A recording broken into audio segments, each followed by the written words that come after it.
Դուբայում ընթացող բռնցքամարտի աշխարհի առաջնությունում Հայաստանը պատմական արդյունք է գրանցում։ 5 հայ բռնցքամարտիկ դուրս է եկել կիսաեզրափակիչ եւ ապահովել առնվազն բրոնզե մեդալ։ Սա հայկական բռնցքամարտի պատմության մեջ երբևէ չգրանցված արդյունք է։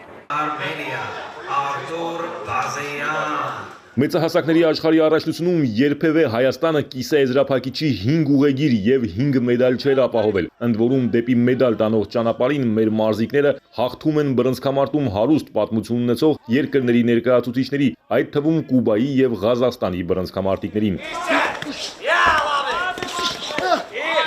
Հայ մարզիկներից կիսաեզրափակիչի առաջին ուղեգիրն ապահովեց 60 կիլոգրամ քաշային Արթուր Բազեյանը։ Մեր մարզիկը շատ վստահ առավելության հասավ Լատվիան ներկայացնող Մաթեուս Պրոկոդինիսի նկատմամբ։ Առաջին 2 ռաունդներում ունենալով նկատելի առավելություն, 3-րդ ռաունդում Բազեյանը գործեց հաղթողի դիրքից եւ գործը հասցրեց նպատակին։ Նա իր կարիերայում առաջին անգամ է աշխարհի առաջնության կիսաեզրափակիչում։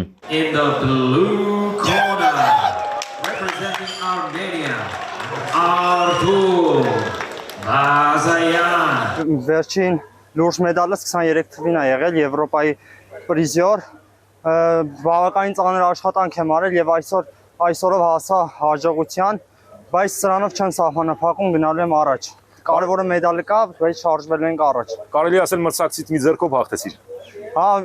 իդեպ սա երկրորդ մեր մենամարտն էր։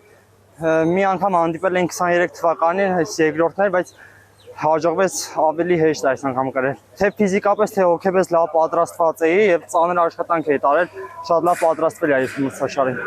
Ապա փայլեց փորձառու Հովանես Բաչկովը, մեր ամենատիտղոսակիր բռնցքամարտիկը Բելարուս Վադիմ Վաչուկոյի հետ մենամարտում իրեն հատուկ ոճով ուժգին հարվածներ հասցրեց մրցակցին, բայց Բելարուս բռնցքամարտիկը նույնպես ամրակազմ էր ու արժանի պայքար մղեց։ Այսուհանդերձ Բաչկովի մեծ փորձն ու որակները նրան հնարավորություն տվեցին հերթական անգամ դուրս գալ աշխարհի առաջնության կիսաեզրափակիչ։ Շատ ծանր մենամարտ անցկացրեց Ռաֆայել Հովհաննիսյանը։ Նա առավելության հասավ Էկվադորի ներկայացուցչի նկատմամբ ու կարիերայում առաջին անգամ կպայքարի եզրափակիչի ուղեգրի համար։ Աշխարհի մեկ հարուստ եզրափակիչ անհնարին է այնպես որ հեշտ մրցակից հանդիպի, բայց փառք Աստծո կարողացանք անցնել մրցակցին ու շարժվել դեպի կիսաեզրափակիչ։ Առաջին ռաունդում կարծես անվստահություն էր, թե ուղղակի ուզում էի հասկանալ մրցակիցի ինչ մենամարտ է անելու։ Ուզում էի հասկանալ մրցակիցի ինչ մենամարտ է անելու։ Ստացվեց այնքանում, որ հաղթանակը մերն է։ Կարող էինք ավելի լավ թե վատ, այսօր մենք հաղթողի գերակայվիճակում ենք, սխալների մասին խոսենք հետո։ Վերջապես պատվո հարթակ է վերադառնում Դավիթ Չալոյանը, 4 տարի անց գյումրեցի մարզիկը կրկին մեդալ կնվաճի աշխարհի առաջնությունում։ 2021 թվականի աշխարհի փոխ-չեմպիոնը նկատելի առավելությամբ հաղթանակի հասավ բռնցքամարտում հարուստ ավանդույթներ ունեցող Ղազախստանի ներկայացուցչի նկատմամբ։ Դավիթ Չալոյան Ծանր աշխատանքի շնորհիվ դիմացնես փորձառու բռնցքամարտ երկ Ղազախստան ներկայացնող, բայց կարողացա ճիշտ գրագետ մարտավարությունները հաղթել։ Ինչ տպավորություններ աշխարհի առաջնությունում հերթական անգամ մեդալ ես ապահովել։ Տպավորությունները շատ լավ են, բայց մրցումը դեռ չի ավարտվել, վաղն ունենք նույնպես բանը։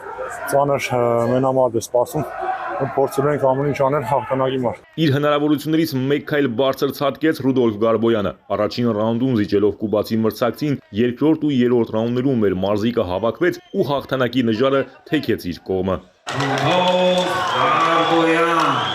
Մեր մարզիկներից ավելի մեծ